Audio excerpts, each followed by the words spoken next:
tonight on Team Voodoo Adventures. I finally got a buck with my bow. I'm so excited. Just made the recovery. It is very mountainous. We're in the Comanche mountain range. So in order to make it a lot lighter and easier for us to get this deer out, that's why you have field dressing.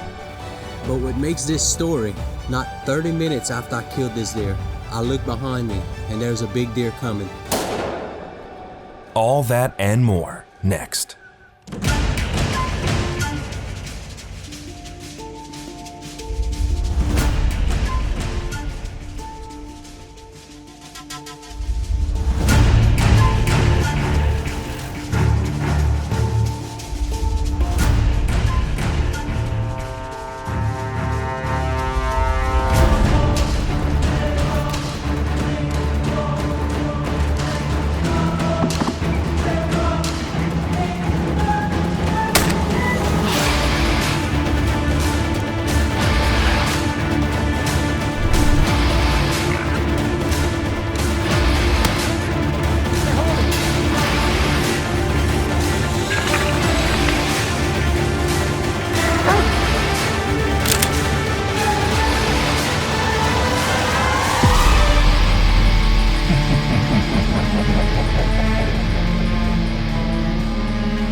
Mid-November has fallen upon the ranges of the Ouachita.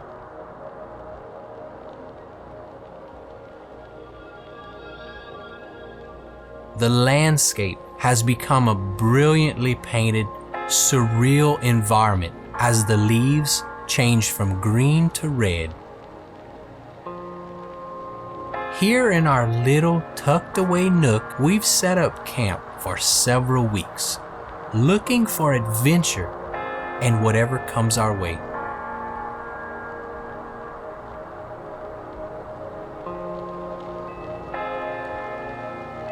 Attempting to leave no stone unturned, we wander the hills, staging trail cameras as we go. We must not come home empty-handed.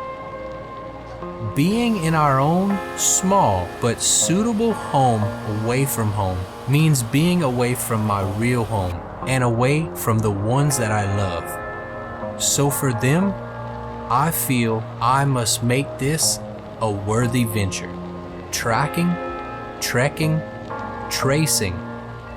These woods hold plenty of does, fawns, spikes, and button bucks, but the big boys have yet to reveal themselves.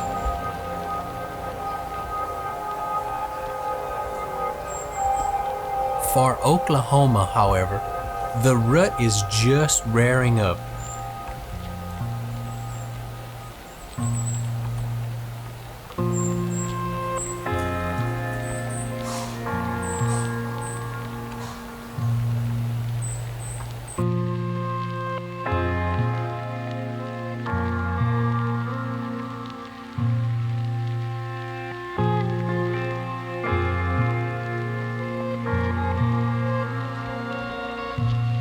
There has been one buck that carefully creeps along in the middle of the night, and I was seeking him and him alone. He has a broken G2, and so we began calling him the G2 buck. We tried everywhere to be in a place where he'd show his face during hunting hours, but with no luck.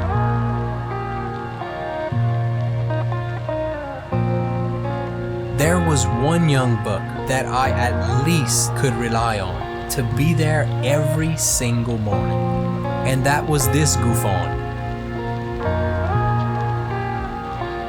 I never sat on stand without seeing him, but I had my eyes set on the G2, so I had made the choice to let Goof-on walk. But the end of our trip was rapidly approaching, and this deer was looking better. Donnie Bozeman's luck, on the other hand, was quite on point. He shot and filled his buck tag within the first few days of us being there. He was hunting the Comichee Mountain Range, about an hour from our home base. His luck ended, however, on the evening he shot his buck, and it ran almost a full quarter mile down the mountain. And the only way to get him out was to drag him straight back up.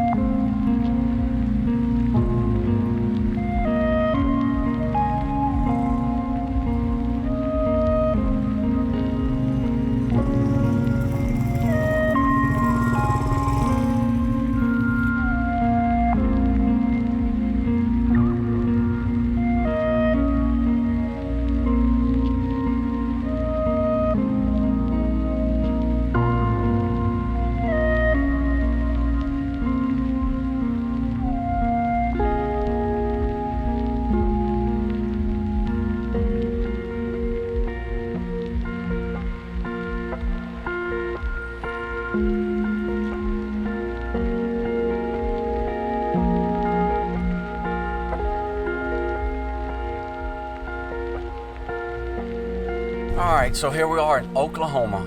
I just shot a nice 9-point with my bow. Just made the recovery. It is very mountainous. We're in the Comichee Mountain Range, which when we're done in just a second, we'll give you an overview of what we have to drag this deer up. So in order to make it a lot lighter and easier for us to get this deer out, that's why you have field dressing, which is gutting the deer to alleviate that unnecessary weight in the deer that you're not going to eat or not use anyway. So we'll just gut the deer, leave it here, and typically it takes off about 30% of a deer's body weight is in the guts. So without further ado, here we go.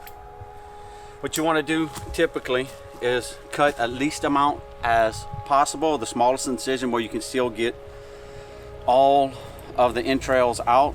My suggestion is roll up your sleeves before you start. And the easiest thing to do is make a small incision at the bottom of the rib cage, and if you feel, you can just find where the rib cage ends. Make a small incision here. You don't want to bust the guts if you don't have to, even though they're coming out eventually. The smaller the incision, the better to get started. At least that's my preference.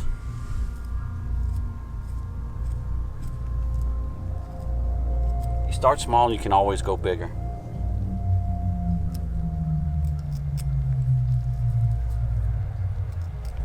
So we keep on making a few incisions until we can.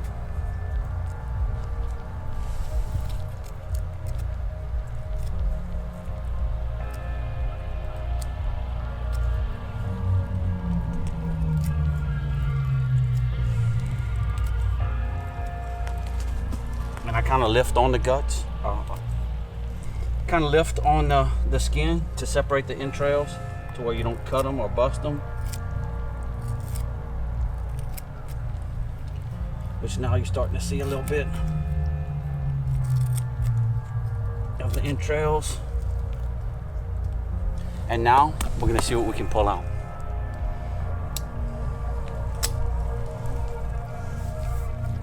In an effort to literally spare you the gory details, this is the mountain face that Donnie has to get the buck back to the top of.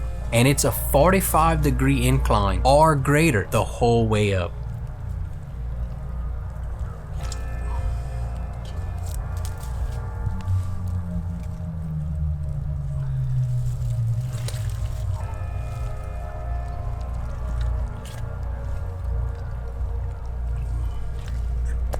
Other kidney.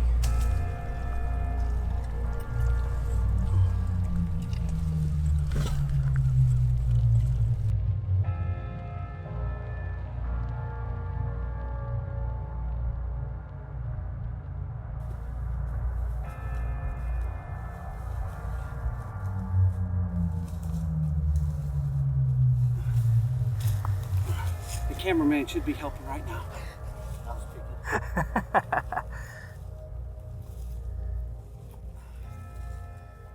And now it's back to the camp to get cleaned up.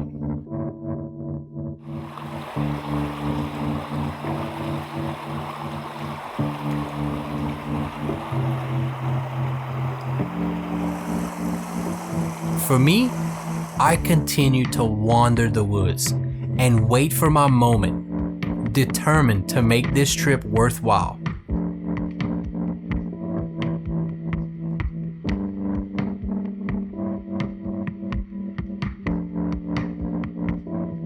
But so far, silence. Are things I wouldn't shoot.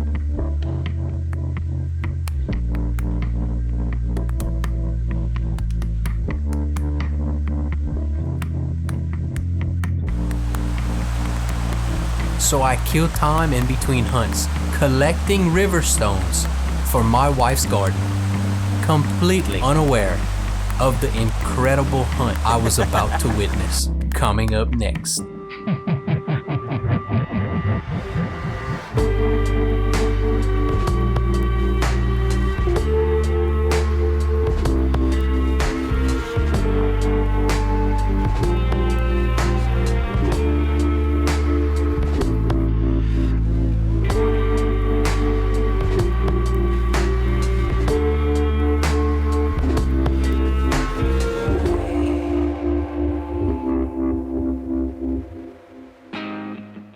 All right, guys, we're over here at Guardian Preservation Systems today. I'm here with Jim and Josh, and they're gonna show us exactly what their product does. Certainly. What we have here is a moisture bearing material, and what we're gonna do is package up any type of equipment, electronics, pumps, anything you can think of for long-term storage. Our process involves purging with inert gas. What that does is removes all the oxidizing agents from the atmosphere. That item can now be stored long-term without any risk of corrosion, moisture, debris, anything like that. Is there any size restrictions on the products? Can it be real small? Can it be real big? Or is there certain sizes y'all can and can't do? We can go from anything as small as you can imagine, basically up to the size of a vehicle, or even bigger if you'd like. How long does the material actually protect what you're putting inside of it? It's indefinite. Once this item's stored and created, as you see in the process we're about to do here, there's really no time limit to it. Basically what we'll do is gonna actually purge the inside of this bag with nitrogen. And at that point, we actually use our meters and sensors to detect how much moisture is left inside. At that point, once we find an acceptable level, we'll actually go ahead and vacuum seal that equipment. Basically at that point it's preserved. So, Mr. Jim, once this is all done, how do you know what's inside the bag if you have several products? Oh, good question. Let me show you on this finished product over here. On every package we do, we put one of our Guardian chips on. I've got a little app on my phone that'll read that chip. I can come up and scan it, and within just a few seconds, it'll pull up any documents, pictures that we put on here. And here's the meters before, a picture of the gearbox, the finished wrap product. All that information is right here, basically on the chip, where we've got all the pictures, the documents, inspection reports, steel mill certifications, hydro testing reports, whatever the client wants to give us to associate with that Guardian chip. So y'all could have 100, if not more, boxes all the same size. Right. All you need is that little chip on there, and you can walk through your warehouse and see exactly what's in every single box. That's correct. That is awesome. Yes, sir. So, Jude, one other thing we do is we build crates to fit the equipment. Like these crates here we built with the Cornerstone valve seats. We build vinyl jackets Oh, goodness. to fit. Okay, this is a 50 by 35 foot jacket here for a customer, but we build custom fit jackets for single flying lead reel covers, calm buoys, any type of equipment that needs to be protected from the UV. Make a great fit for boats and ATVs as well. So any size. Any size. Golly. Any size. Check them out, guardianpreservation.net.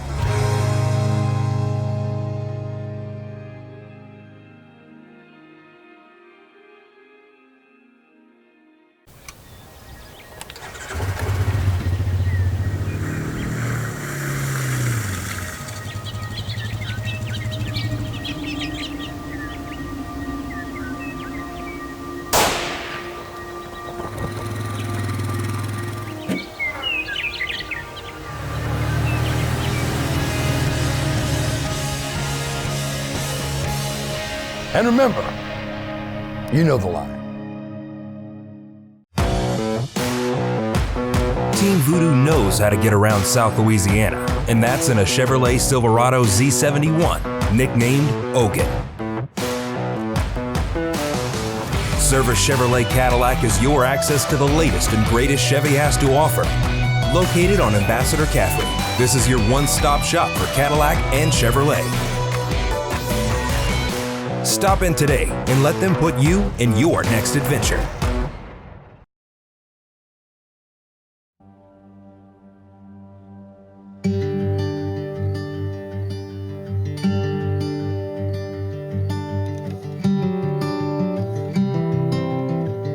The middle of the deer rut in Oklahoma has come to pass.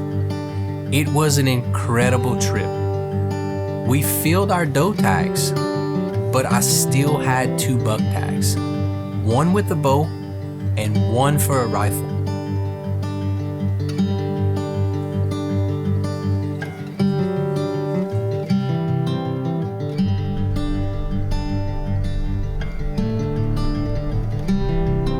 On the last day of our trip, I was almost certain I was going home with tag soup. So, I thought long and hard about my buddy Goofon.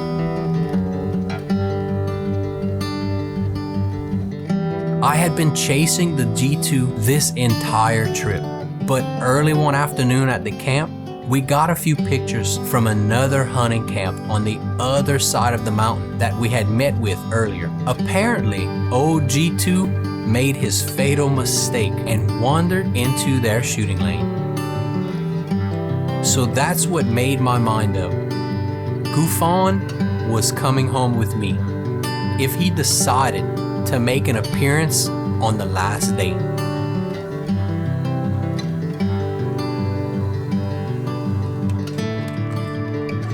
I put some new broadheads on the old jackal, sighted her in, set up the stand, and seeing one blurry image of a possible other buck on trail cam, I decided to take my rifle to Sandman with me as well. I knew it was a 1,000,001 chance, but why not? Sure enough, Goofon came out to feed that morning. Now you're probably thinking, man, these deer are small. I would have let him grow. But you can't kill a big deer where a big deer don't live. So Donnie and I both shot the best deer we tracked in our area.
Finally got a buck with my bow. I'm so excited.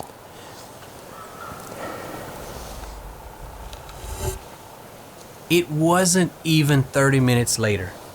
I was hearing something coming up the range, making me think I didn't make a kill shot on Buffon. But behold, a bonus buck we hadn't seen yet makes his way in range.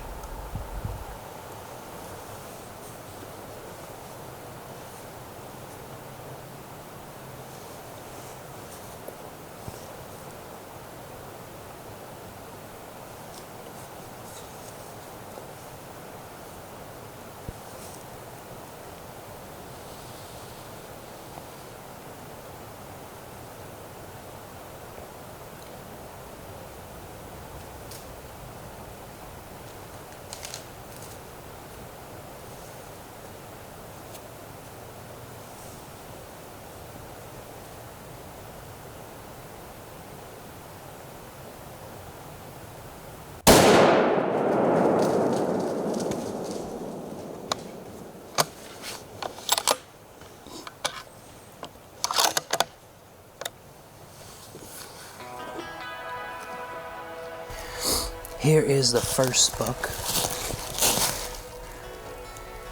There's the arrow.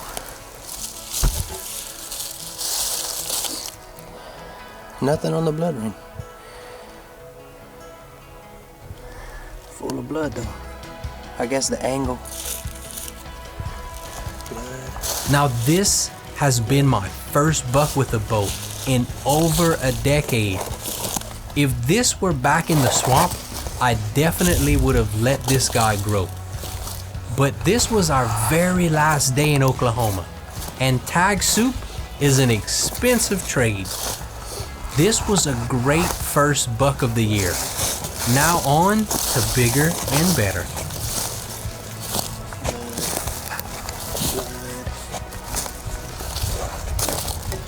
Blood right here on the sticks. Blood up in here. Oh, there he is. I'm still following blood. Oh my goodness. There he is. Look at the blood.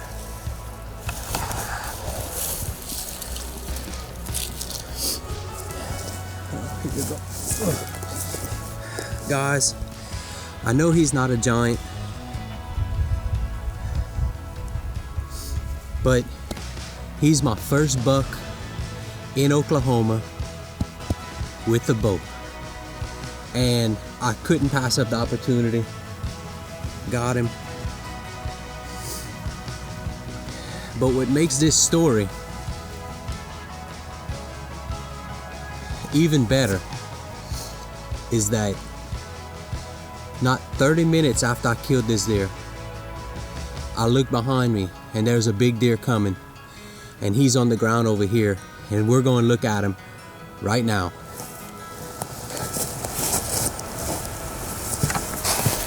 Here he is.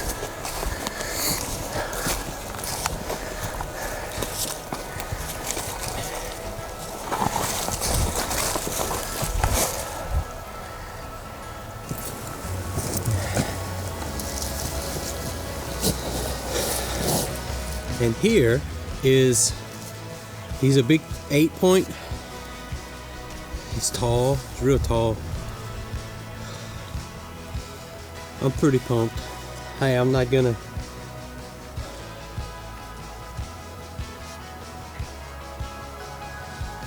sit here and say he's a bad deer, because he's not. He's a beautiful deer. He came out minutes after I shot the smaller deer, and I tell you what, I believe this is the buck. We had trail cam pictures of him. We looked last night.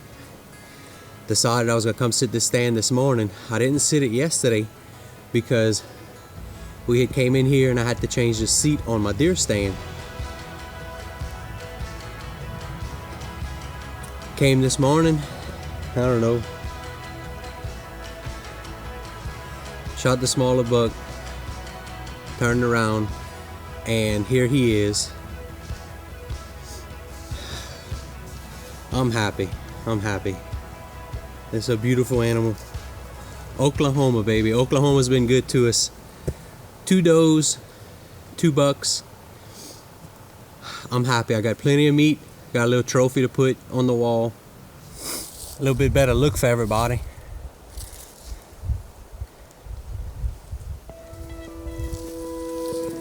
Just a real tall deer. I mean, his G2s are crazy. He's actually better than the buck we called the G2 buck.